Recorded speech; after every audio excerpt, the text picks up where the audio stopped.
Hi everyone! I wanted to share out some of the artwork that Mrs. Pulliam has received from students since we've been at home since school let out. This artwork was either emailed to me or sent to the classroom teacher and shared with me, and I put it all together in a little movie. So let's take a second and enjoy it.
Wasn't that some great artwork? I was so happy to receive it. So remember, anytime you make something, you can email it to Mrs. Pulliam or your classroom teacher and they will send it to me.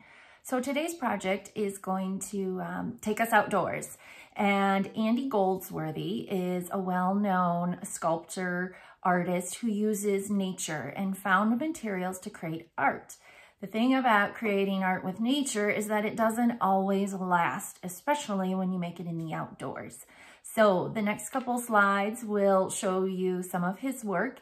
He's from England. He's a British artist, but lives in Scotland now and creates art that is always outside for the most part, sometimes inside.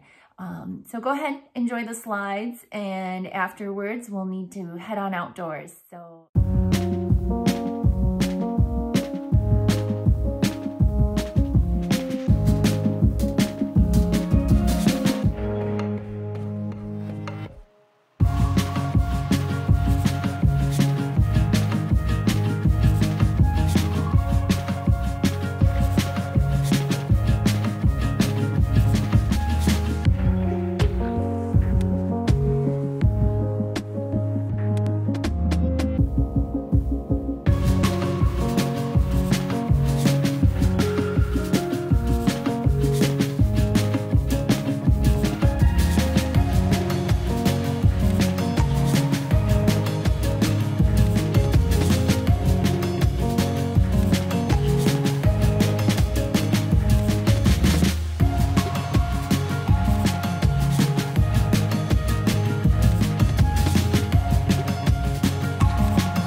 I sure hope you liked Andy Goldsworthy's artwork. Here are some photos I took up at the Botanical Gardens right near my house when I went for a walk the other day. And I was looking for some of those same patterns that he used in his art. All right, artists, I made it outside and I found some supplies to help make my nature art, just like Andy Goldsworthy would do. So keep in mind, like I said, this type of artwork is not going to last.